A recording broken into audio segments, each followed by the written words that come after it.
See up there in the shop? That's my new addition. It's like a shadow art, I guess you could say. We got this side of the yard swept up because I gotta put my Christmas lights up. Look at those. Yeah, one more right there.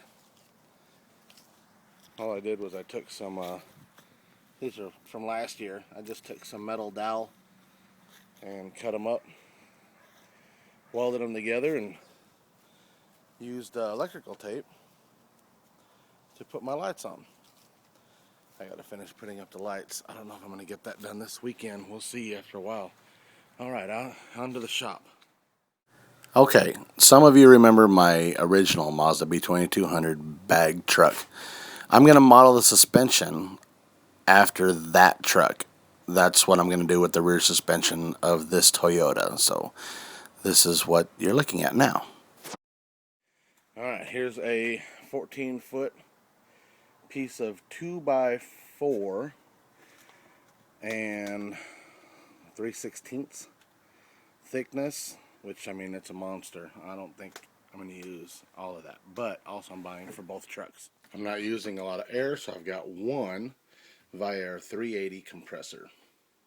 The valves I'm using are not going to be using a lot of air, so this is 1/4 inch, 100 foot.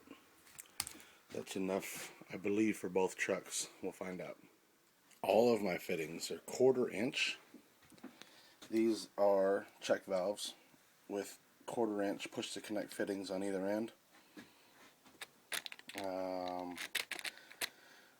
forget what size these are, but I might need them. I don't know if I'm going to need them or not. Anyway, these are elbows, 90-degree push to connect 1/4 inch fittings.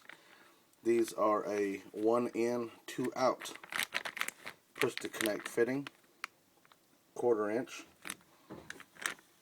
And then also I've got some more of these, but all my fittings are 1/4 inch. I'm also going to use a pressure switch.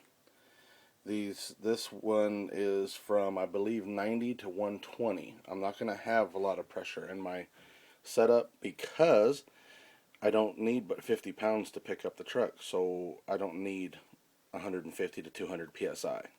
So 90 to 110 or 120 is what this pressure switch will do. I also have 3/4 to push to connect 1/4 inch fittings. Those will go in the top of the bags. 2 inch weldable link ends.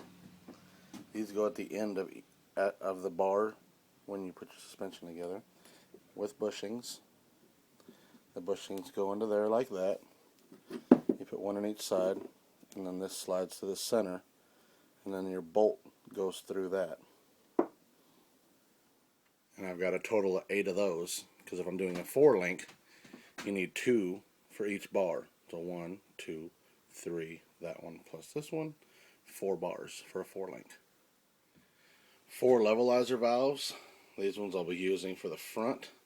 These ones I'll be using for the rear. And as I said before, the way this works is this arm goes out at the end of your control arm or at the end of your link where there's the most movement. This arm moves up and down. If you know big trucks, you'll know how these work. It'll sit like this, and if the suspension moves up or down, it keeps it back level. So you don't have to move it or adjust it or do anything to it. It will add or take out air as it moves. As long as it stays level, no air is being moved, and it stays at that ride height. Like I said before, there's more expensive ones out there to use, but this is how I'm going to do mine. I don't have to pay a lot.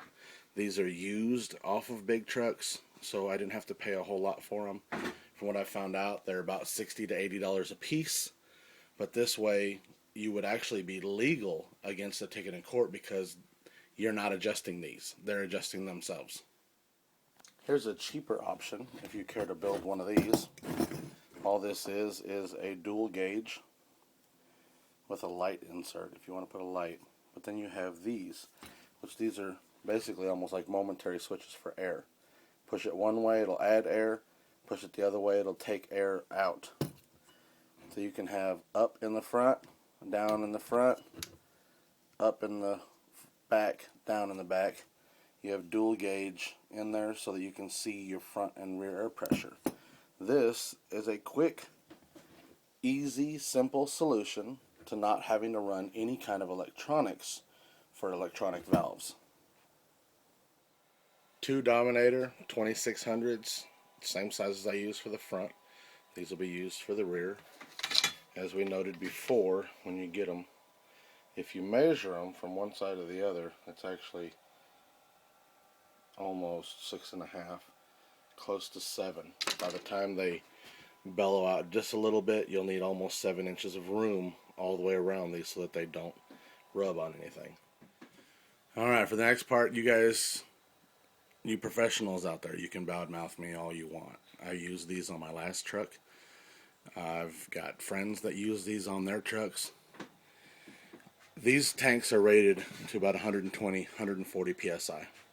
You really don't want to put 200 psi in them, but I have friends that have held 200 psi, but these will not ever see that kind of pressure. These are what you get at Walmart, so you can fill up your tire. I'm going to use 2 of these on mine. I'm running a single air regulator. Like I said, my pressure switch only goes to about 110 to 120 psi. The regulator on the line going out to my tank, out to my bags, will only be set at about 60 to 70 psi. Since it only takes 50 psi to pick my front end up, there's no reason for me to have over 60 to 70. Now, the reason I'm going to do 60 to 70 is because if I want to put a load on the back, or if I want a friends jump in the back, or if I put a TV in the back, whatever, it'll air up and be able to handle that kind of a pressure. So there we go. These are all fittings you can buy at Lowe's or Home Depot, whichever one you prefer. And I'm going to run, I'll end up doing a T right here. So I'll have to tee off to that. And then this one goes to the compressor. The compressor comes into here. It'll have a T going off over to there. So it'll air up that one. But then the air will come back to here. This will be the main export of air. And then this will go to a double, and then double again. So all the air will come from 1/4 inch, because it's not going to be a fast air up or air down kind of a truck. It's going to be very slow. I've also got plenty of angle iron. This is actually just bed frame. I always use bed frame. I love bed frame because they're cheap and they're just for supporting just regular stuff. I don't use it for any main construction. I've also got some 1-inch bars right there that are 1/4 inch thick, so they're real strong. I can use those for whatever I want. I found this piece of metal in the trash. I can use that. I've got that bar right there. So any of the mounting of the hardware, mounting of the bags, all that kind of stuff. I found this door. It's like a 5-foot door made out of metal. It's thin. I can use this for any kind of sheet metal work that I need to do. And then a couple of videos back, I showed you my bars that I found. These are 2-inch bars. They'll go on the end of those link ends very well. These will be for my 4-link. You see how tall they are.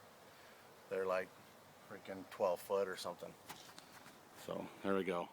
Some excess metal left over from other projects. And we go underneath the house.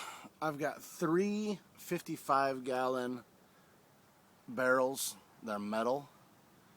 These can be used for wheel tubs, front and rear. You just got to cut them to fit, and they can also be flattened out for any other sheet metal use you want.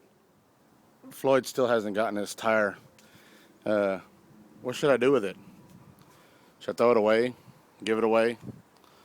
Something, huh? I still got like 4 foot by 3 foot or 2 foot of sheet metal left. I've got this, which is a 4x4 length of pipe, a square pipe, square tubing that I can use for the rear cross member. I've got all kinds of little sheet metal parts and other things, and some more 2x4 over there, just a little bit. transmission jack. Anyway, this is all of the metal that I can use for the build. And like there's my barrels. Aside from a few other things like some cheap primer so that after you get done welding whatever you can do that. And then in here I've got some sandpaper and I've got some wire brushes and cutting tools, and I gotta buy some weld wire and some more cutting wheels and a couple more Sawzall blades. Other than that, I think I've got everything that I'm gonna need for doing the rear of my truck. And here shortly I'll be able to get that started, but it's, well, not shortly, it's probably gonna be after Christmas. That's when I'll really be able to get started on that. Any comments, any questions, just leave them below. I'll get to you guys if I can. I'm sorry if I don't get everybody's questions. I really do apologize.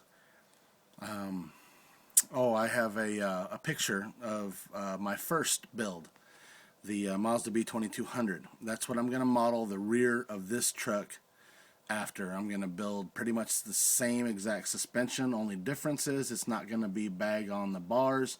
It's going to be bag over axle. Like I said, if I decide that I want to haul a trailer or whatever, then I'll be able to do that, because bag over axle can carry more weight than bag on bar. So that's it. Comment at the bottom if you'd like, questions and everything down there. Subscribe at the top if you haven't subscribed already. I would really appreciate that. Thank you very much. I forget what the name was. I got sent a message. Woo, I'm the 1,000th subscriber. Over 1,000 subscribers now. Thank you guys, and thank you to that number 1,000th subscriber. I forget what it was, but yeah, I'm lost. That's it. This video is getting too long. Talk to you guys later, and I'll see you next week. Hopefully I'll have my Christmas lights out, because I didn't get them done this week. Bye. Oh shoot. I forgot to talk about these. Dang it. Last thing. You guys thought I was done, huh? These are too small. But these are link-in tab mounts. I have to make these, which I have all this metal right here that I can make those with, along with my upper bag mounts and lower bag mounts. I'll be able to make it all with that. So all this will be coming in the next videos. Now that's it. Bye.